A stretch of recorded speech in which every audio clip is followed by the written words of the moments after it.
السلام عليكم ورحمة الله وبركاته. الحمد لله الذي قيض للعلم وأهله أنصارا علماء عاملين وجعلهم ممن يحملون هذا العلم ينفون عنه تحريف الغالين وانتحال المبتلين وتأويل الجاهلين. وأشهد أن لا إله إلا الله وحده لا شريك له إله الأولين والآخرين. وأشهد أن سيدنا ومولانا وحبيبنا وقرة أعيننا محمدا عبده ورسوله سيد الأنبياء والمرسلين وقائد الغر المحجلين. اللهم صل وسلم وبارك وعظم وكرم ومجد على حبيبنا وشفيعنا وقرة أعيننا مولانا محمد وعلى آله وأصحابه والتابعين ومن تبعهم بإحسان إلى يوم الدين. أما بعد، معاشر الحاضرين والحاضرات والمستمعين والمستمعات rahimakumullah, para hadirin hadirat serta para pendengar yang mudah-mudahan senantiasa mendapatkan keridhaan Allah Subhanahu wa taala. Amin. Pelajaran kita masih bertalian dengan kesunahan-kesunahan salatul Jumu'ah. Kesunahan-kesunahan akan al-Jumu'ah, terutama yang bertalian dengan khutbatil Jumu'ah. Daripada kesunahan-kesunahan khutbatil Jumu'ah yaitu wa an yajlisa halatal adzan. Hendaknya si al-khatib duduk di mimbar, ya, pada umumnya halatal adzan, di saat dikumandangkan akan adzan. Ini daripada sunnah-sunnahnya al-khutbatan atau al-khutbatain. Jadi disunnahkan untuk duduk. Lebih-lebih kan dia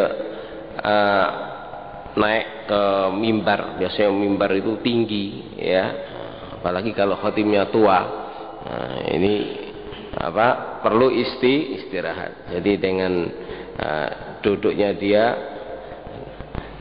di saat azan ini membantu untuk mengatur napasnya, ya. Jadi membantunya untuk istirahat. Ini yang dianjurkan, disunnahkan. Sebagaimana dalam hadis Al-Imam Asy-Syafi'i radhiyallahu an mengatakan, balaghana an Salamah bin al-Aqwa radhiyallahu anhu annahu qala khataban Nabiy sallallahu alaihi wa alihi wasallam khutbataini wa jalasa jalsataini wa hakal ladzi haddatsani qala istawa Rasulullah sallallahu alaihi wa alihi wasallam ala darajatil lati talil mustarah qa'iman thumma sallama thumma jalasa thumma qama fa khataba thumma jalasa thumma qama fa khataba tsaniyah. Berkata Imam Syafi'i radhiyallahu an, telah sampai pada kami akan suatu hadis beserta sanadnya yang datangnya dari Salamah ibn al-Aqwa radhiyallahu an, annahu qala, di mana beliau berkata, khataban Nabiy sallallahu alaihi wasallam khutbatain. Sahabat Salamah bin Aqwa mengatakan Nabi Muhammad sallallahu alaihi wasallam berkhutbah 2 kali dalam khutbatul Jumu'ah, itu khutbatan. Kemudian wajalasa jalsataini, duduk 2 kali. Yang mana keterangannya, kata beliau, thumma wa hakal ladzi haddatsani, dan telah menerangkan padaku orang perawi yang menyampaikan hadis tersebut padaku. Ia berkata, qala istawa Rasulullah sallallahu alaihi wasallam ala darajatil lati talil mustarah. Rasulullah sallallahu alaihi wasallam istawa, ini berdiri tegak ya di ad-darajah, tingkatan anak tangga yang berada di bawah tempat istirahat, tempat duduk. Kemudian beliau manakala sampai di tempat ketinggian tersebut, qaiman, berdiri, tsumma salam, mengucapkan assalamu alaikum, ya seperti khotib sekarang. Nah, setelah itu apa? Tsumma jalas. Kemudian beliau duduk. Waktu duduk itu al muadzin yuadzin, ya. Tsumma qama fa khatab. Kemudian beliau baru selesai al muadzin azan, beliau berdiri dan berkhutbah, khutbah yang pertama, ya. Tsumma jalas, kemudian duduk. Nah, ini duduk yang kedua, ini antara dua khutbah, antara khutbah pertama dan khutbah kedua. Nah, setelah duduk, tsumma qama fa khataba tsaniyah. Kemudian beliau khutbah, berdiri untuk melakukan khutbah yang kedua, ya. Nah, ini gambaran daripada sayukianya atau disunahkan imam untuk duduk manakala sayukianya khotib duduk manakala azan. Dan ini azan tentunya adalah untuk kita sekarang azan kedua. Demikianlah di zaman Rasul sallallahu alaihi wasallam dan di zaman Sayyidina Abu Bakar, Sayyidina Umar, itu khutbatul azanul al-Jumu'ah, yaitu di saat khatib duduk itu. Ini satu kali azan, ya. Namun setelah zaman Sayyidina Abu Bakar, Sayyidina Umar, al-muslimun makin banyak, datang zaman Sayyidina Utsman, kaum muslimin banyak. Nah, itu Sayyidina Utsman menambah satu azanan, yaitu azan masuknya waktu. Nah, dan ini berlaku terus sampai zaman kita ini. Dua kali azan sekarang, yaitu pertama azan untuk masuknya waktu. Baru setelah demikian nanti kapan khatib duduk di mimbar ya untuk melakukan khutbah, nah, di situ al muadzin yuadzin al adzan tsani, ya. Jadi zaman Sayyidina Utsman, karena banyaknya kaum muslimin dan dekat dengan Suq Az-Zawra, pasar. Jadi orang lagi sibuk, tidak memperhatikan akan masuknya waktu Dhuhr atau dalam hal ini al-Jumu'ah. Maka Sayyidina Utsman menambah azan, yaitu jadi dua azan. Jadi yang ditambah oleh Sayyidina Utsman azan yang pertama. Dalam riwayat Muawiyah yang menambahnya. Sebenarnya ada masalah. Muawiyah menambahnya di luar kota karena banyaknya kaum muslimin. Jadi sama saja. Dan dalam hal ini tetap ini min sunnanir Rasul sallallahu alaihi wasallam. Sebab Nabi bersabda, "Alaikum bisunnati wa sunnatil khulafair rasyidin al-mahdiin." Ikutilah, pegangilah akan sunnahku dan sunnah-sunnah pengganti-penggantiku ar-rasyidin. Itu Sayyidina Abu Bakar, Sayyidina Umar, Sayyidina Utsman, Sayyidina Ali, ya. Abdu 'alaiha bin nawajid, gigitlah akan apa yang mereka lakukan dengan apa? Dengan gigi seri. Maksudnya pegangi betul-betul. Jangan lepas. Karena apa yang dilakukan oleh khalifah-khalifahku itu hakikatnya adalah merupakan kepanjangan daripada apa yang aku lakukan. Ini. Jadi sekali lagi itu adzan di zaman Ar-Rasul sallallahu alaihi wasallam itu hanya sekali, yaitu adzan waktu khatib di atas mimbar. Namun karena banyaknya kaum muslimin ya, yang mana dalam hal ini diperlukan untuk mengingatkan mereka, maka ditambah oleh Sayyidina Utsman al-adzan, yaitu adzan masuknya waktu. Begitu pula apa yang dilakukan oleh Muawiyah. Nah, kalau seandainya azan atau kalau seandainya kita tetap memakai azan pertama, satu azan saja, tidak memakai azan masuknya waktu, ya, maka dalam ini masalah bolehnya boleh, tidak ada masalah. Dalam hal ini untuk melakukan sholat qobliyatul al-jumu'ah, yaitu hendaknya kita ini mempersiapkan diri sebelum khatib ke mimbar. Karena dengan memakai akan cara yang pertama apa yang dilakukan Rasul, otomatis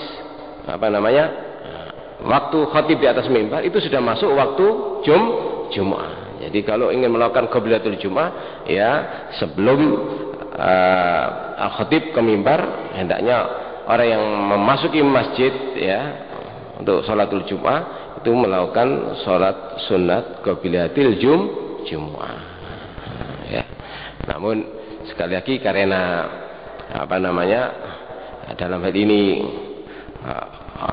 sudah terbiasa dengan dua azan di suatu tempat, ini nggak repot untuk melakukan qobliyatul Jumu'ah. Dengan adanya azan pertama berarti mereka tahu sudah masuk waktu Jumu'ah, masuk masjid sholat qobliyatul Jumu'ah, tidak ada masalah.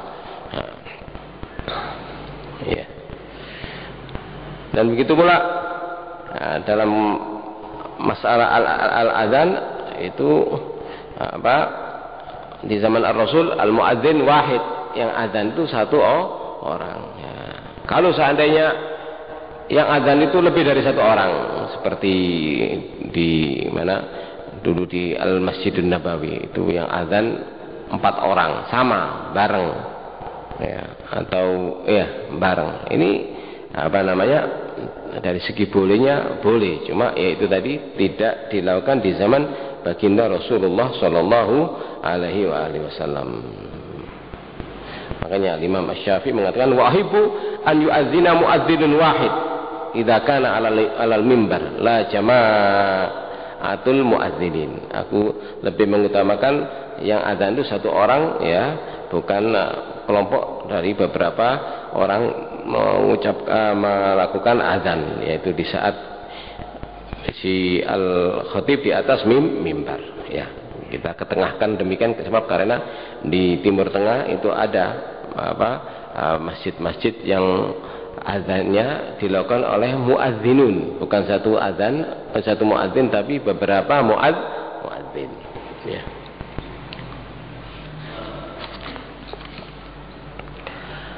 Dan daripada sunnah-sunnahnya al-khutbatan wa an yuqbila alaihim biwajihi, hendaknya si al-khatib, ya, di waktu khutbah menghadap alaihim kepada yang hadir biwajihi. Jadi seperti yang kita lihat, otomatis dengan posisi demikian ini, ya, pasti membelakangi kiblat. Dalam hal ini tidak ada masalah, ya, karena sesuai dengan misi khatib tadi itu untuk menyampaikan, ya, akan risalah al-Jumu'ah tadi pada si al-hadirin. Sebab kalau seandainya membelakangi al-hadirin menghadap ke kiblat, dari segi bolehnya boleh. Ini namanya aja sunanul al-khutbatain, sunnah. Kalaupun membelakanginya tidak sampai membatalkannya, makruh gitu. Cuma itu tadi tujuan daripada khutbah itu mengingatkan akan misi dihidupkan di dunia ini, yaitu memantapkan, menjaga akan al-iman wa taqwa. Dengan menghadap ke arah al-hadirin ini lebih mantap akan penyampaiannya, sebab dengan adanya si al-khatib menghadap pada hadirin lebih fokus al-hadirin. Ini maka disunnahkan untuk khatib itu menghadap pada al-hadirin, ya. Dan ini pun karena Rasulullah Shallallahu Alaihi Wasallam dalam khutbahnya beliau menghadap ke al-hadirin. Dalam hadis yang diriwayatkan oleh Imam At-Tirmidzi Ibnu Majah, annahu sallallahu alaihi wasallam idza khataba istaqbala wastaqbaluhu. Ini sesungguhnya Rasulullah sallallahu alaihi wasallam idza khatab, bila beliau berkhutbah, istaqbala, menghadap ke arah al-hadirin, dan begitu pula al-hadirun wastaqbaluhu, menghadap pula mereka ke arah baginda Rasulullah sallallahu alaihi wasallam. Ini karena dalam hal ini lebih mudah untuk menyampaikan akan risalatul jumu'ah, ya.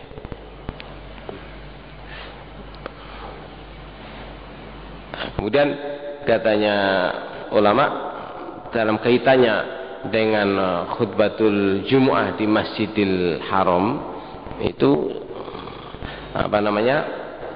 bagaimana al-khatib di satu arah atau di beberapa arah malahan itu membelakangi akan al-hadirin. Ini tidak ada masalah, karena memang letak daripada Masjidil Haram, letak daripada orang-orang yang melakukan sholat, ya, dalam Masjidil Haram itu posisinya bundar, posisinya bundar. Maka min daruriyatil istidarah al mandubalhum, ya, malahan dari keharusan untuk mantapnya sholatnya orang-orang yang berjamaah menghadap ke Masjidil Haram, Ka'bah di dalam Masjidil Haram, mengharuskan duduknya mereka bundar, sehingga untuk sisi-sisi lainnya mereka itu dibelakangi oleh si khatib. Jadi mereka itu hanya melihat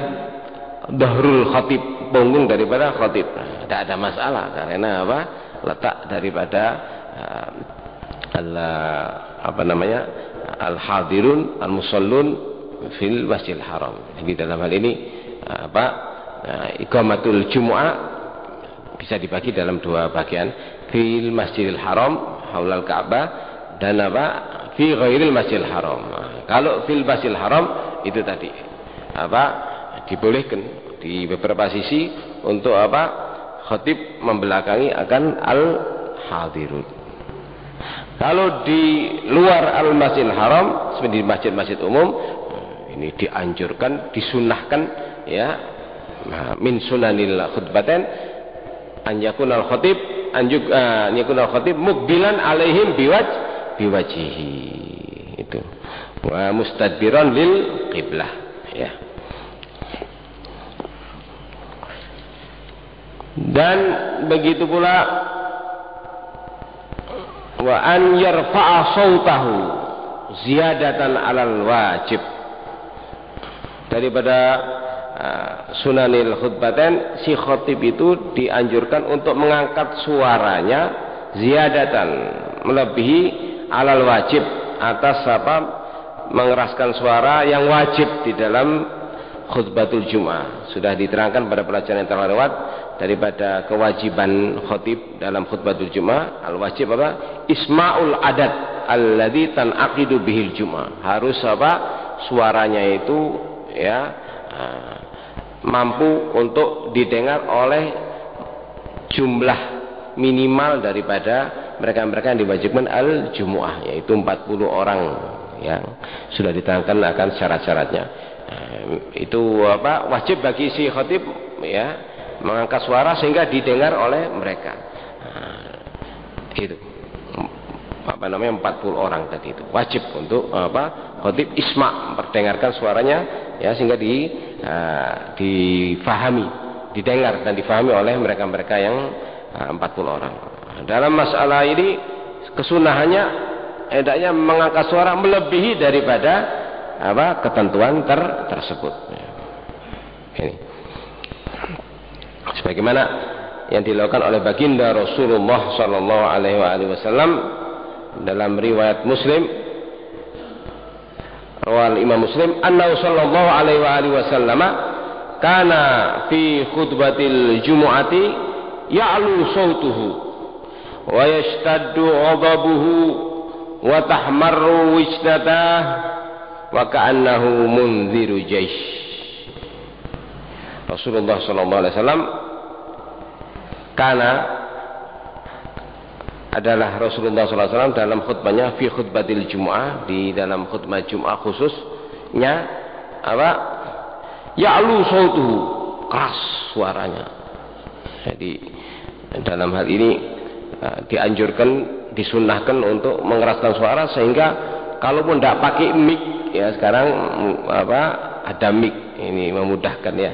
Kalau tidak pakai mic ya, hendaknya orang terakhir atau orang yang di belakang itu mendengar akan suara atau apa yang dikhutbahkan oleh al-khatib. Rasul sallallahu alaihi wasallam demikian katanya. Ya'lu sautuhu, suaranya beliau keras. Itu Rasulullah sallallahu alaihi wasallam ya, di saat-saat tertentu suaranya keras. Sangat keras sehingga orang yang terakhir duduk itu mendengar akan suara Rasulullah sallallahu alaihi wasallam. Sama. Orang yang dekat dengan Rasul dengan orang di belakang itu sama daripada mukjizatul Habib sallallahu alaihi wasallam. Wastadu ghadabuhu, itu cara khutbah yang beneran ya, karena khutbah itu dakwah, menyampaikan akan akan risalah ya, mengarahkan umat. Jadi dalam hari ini harus serius. Lihat ini Rasulullah sallallahu alaihi wasallam disebutkan yastadu ghadabuhu. Asal katanya yastadu ghadabuhu, sangat marah. Maksudnya serius. Sehingga yang mendengar itu tidak main-main. Nah, ini namanya orang yang jadi dai, ini orang yang mengayomi umat, yang ngopeni umat, ini orang yang ingin menyelamatkan umat. Jadi serius ingin menyelamatkan seseorang ya, seperti menyelamatkan dirinya. Bedakan dengan khutbah sekarang. Khutbah sekarang malahan alasan supaya dapat diterima ya, diisi dengan diisi dengan malahan kata-kata kotor, umum sudah, rahasia umum, namanya ustadz biar banyak yang hadir, itu diisi dengan gelak tertawa. Ingat, orang banyak tertawa itu yuqasil qulub, mengeraskan hati. Terus apalagi ditambah dengan anuan purno umum, itu ustadz sekarang ini ya, supaya banyak pengikutnya nanti bicara masalah purno. Nanti lihat ini yang didengar, yang dibawa pulang cerita purnonya tadi, bukan hukumnya. Jangan terkecoh dengan banyaknya yang hadir. Ini semuanya katanya daripada jebakan iblis. Berapa banyak majelis ya yang dihadiri oleh murid-murid atau yang hadir tadi itu membeludak sampai di alun-alun. Tapi tahukah Anda bahwa yang hadir tadi laki perempuan sudah janjian, SMS-an atau pakai HP, nanti ketemu di pengajiannya Ustadz Fulan di mana, di bawahnya Beringin. Loh, ini apa barokah? Bukan, malah apa sarana untuk maksiat, untuk kemungkaran. Itu yang terjadi di akhir zaman ini. Sehingga kalau selesai pengajian bukan pulang ke rumah, dibawa ke mana, Batu, atau minimal jalan-jalan kemana, ke tempat-tempat yang redup. Nah, ini merupakan sarana untuk al-munkarat wal ma'asi. Maka dapat dipastikan cara yang bagaimanapun juga, ya, bila bertentangan dengan cara yang dipergunakan, dipakai oleh al-musyari'ul azam, pastikan itu tidak benar. Makanya kenapa Nabi sampai menyebutkan 15 abad yang lewat, segala amalan yang Nabi tidak melakukannya, walaupun zahirnya baik, ya, tetap itu bid'ah. Karena apa? Jangan dilihat akan sesuatu amalan tadi baik, ya, dalam waktu tertentu, tapi lihatlah satu paketan, lihatlah satu keseluruhannya.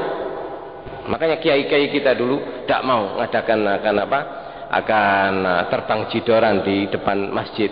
Kenapa? Walaupun waktu itu baik, walaupun dengan alasan untuk untuk tahun baru Islami, iya, untuk masa beliau-beliau, tapi sepeninggal beliau, ya, datang kiai-kiai atau ustadz-ustadz yang kurang bertanggung jawab, terus menambah dengan dengan qasidah. Qasidah bagus, tapi lihat siapa yang qasidah? Perempuan. Siapa yang melihat? Laki-laki.